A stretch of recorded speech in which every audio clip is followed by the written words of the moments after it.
অনেক দিন আগে এক বিশাল সবুজে ঢাকা জঙ্গলে তিনটি গরু বাস করত।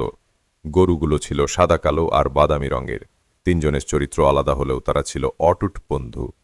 তাদের প্রতিদিনের রুটিন ছিল খুব সুন্দর। সকালের সূর্য ওঠার সঙ্গে সঙ্গে তারা নদীর তীরে যেত, ঠান্ডা পানি খেত, তারপর একসাথে মাঠে গিয়ে মিষ্টি ঘাস খেত।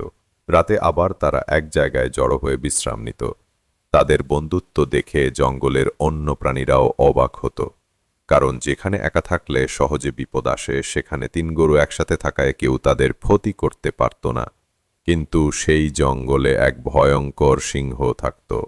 সিংহ ছিল খুব চালাক এবং ক্ষুধার্ত। সে বহুবার চেষ্টা করেছিল গরুগুলোকে আক্রমণ করতে, কিন্তু যখনই সে কাছে আসত তিনটি গরু একসাথে জোরে হুঙ্কার দিত আর মাথার শিং উঁচু করে দাঁড়াত। তার শক্তিতে সিংহ ভয় পেয়ে পালিয়ে যেত। দিন চলতে থাকল।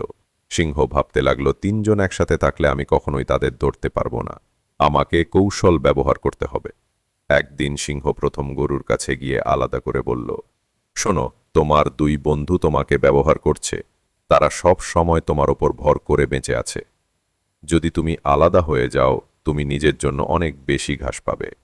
প্রথমে গরুটি কথাগুলো বিশ্বাস করেনি, কিন্তু ধীরে ধীরে তার মনে সন্দেহ জন্ম নিল। কয়েকদিন পর সিংহ দ্বিতীয় গরুর কাছে গিয়ে একই কৌশল ব্যবহার করল। সে বলল, তুমি খুব শক্তিশালী, কিন্তু তোমার বন্ধুরা তোমাকে মানে না। তুমি আলাদা থাকলেই ভালো। এভাবেই সিংহ একে একে তিন গরুর মধ্যে সন্দেহ তৈরি করল। অবশেষে তারা আগের মতো একসাথে না থেকে আলাদা আলাদা জায়গায় ঘাস খেতে শুরু করল। এবার সিংহের সুযোগ এলো।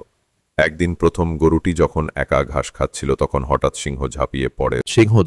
তাকে ধরে ফেলল। পরের দিন দ্বিতীয় গরুর ওপর আক্রমণ করল, আর শেষমেশ তৃতীয় গরুটিকেও খেয়ে ফেলল। তিনজন মিলে যে শক্তি তারা একসময় গড়ে তুলেছিল, সেটাই হারিয়ে গেল শুধুমাত্র অবিশ্বাস আর আলাদা হয়ে যাওয়ার কারণে।